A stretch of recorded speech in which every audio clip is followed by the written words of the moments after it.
Skip it up and that up. Delicious iced coffee on a Saturday afternoon presents.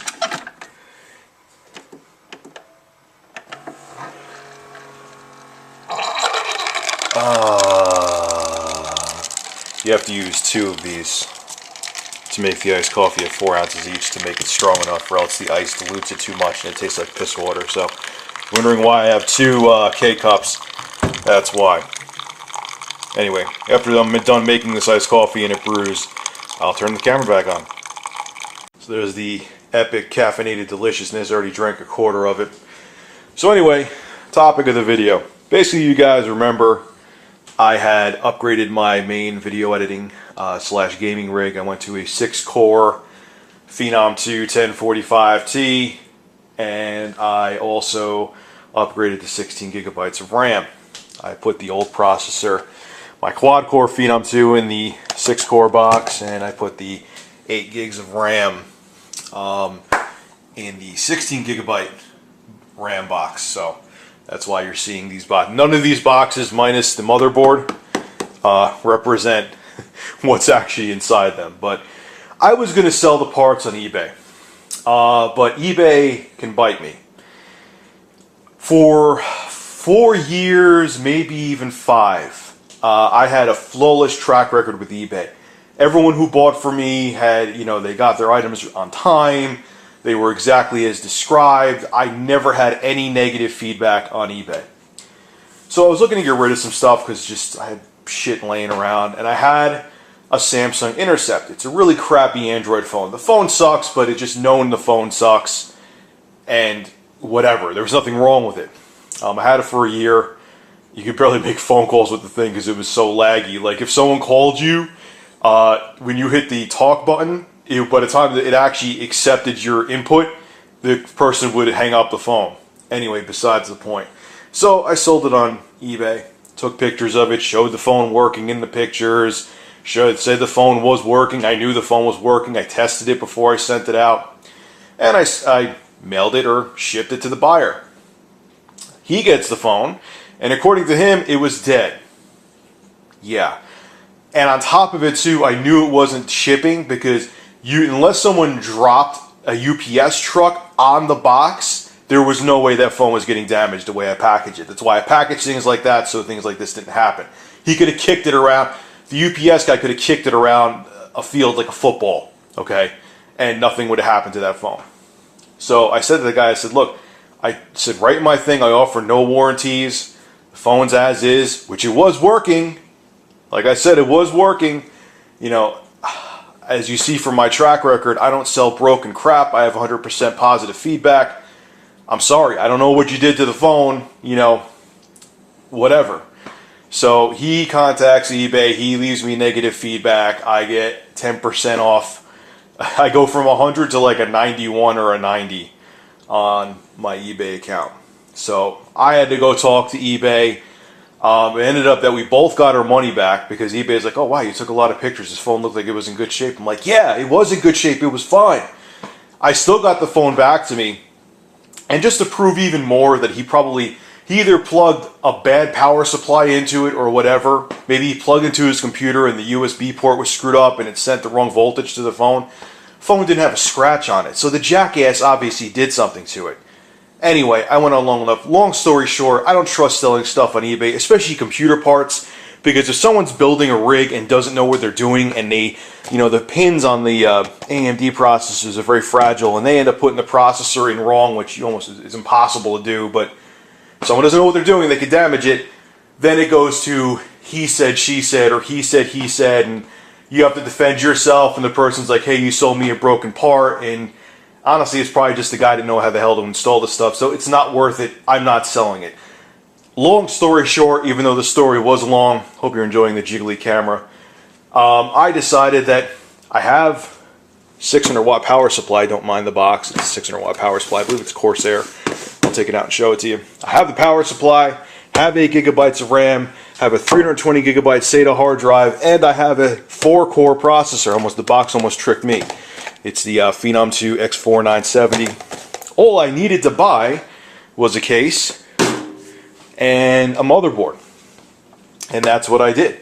So let's go through the parts and I'll tell you what I got. So we'll start with the motherboard. I got an ASRock, the N68C-GS. It means there's graphics on it, FX. Cool motherboard. Basically ASRock is entry-level ASUS. I'm pretty positive of that.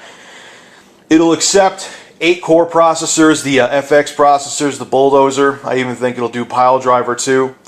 Catch with this motherboard though, and it was just, I bought it because it was got decent reviews and it was cheap. You can only use DDR3 1333 max without overclocking, so that's kind of a bottleneck of it. But it's cool though if I ever want to upgrade to, either you're getting so cheap now, the 8-core FX chips, I could upgrade to that. It has built-in video. It has an NVIDIA chipset on here. NVIDIA GeForce 725 would be. You could barely play Half-Life 2 on that at like low settings at 25 frames a second, but it has DVI and VGA on it, no HDMI. But I might be selling this. If I don't sell it, I'm going to get a 550 Ti for this rig because it'll be a nice backup rig. But decent motherboard, like the fact that it has graphics on it. So if I sell it, I could just tell this person all you gotta do is just plug your monitor right back into the motherboard. Which, whatever, that's what they would think to do anyway. Moving on, I'm rambling. So, good motherboard. Power supply. What the hell? I think it's a Corsair I have in here. Let's see. OCZ. I have an OCZ 600 watt power supply. It's from my old rig. Just felt more comfortable upgrading to a 750 watt because I got the GTX 570. This could have handled it. Just, I don't know. I wanted more headroom because I'm paranoid, even though I know I didn't need it. In this box is my 560 Ti, which I fried. I'll tell you, I make a long story very short. The Palette GeForce 560 Ti, this is the super clocked edition that's in this box. Don't mind what's on here.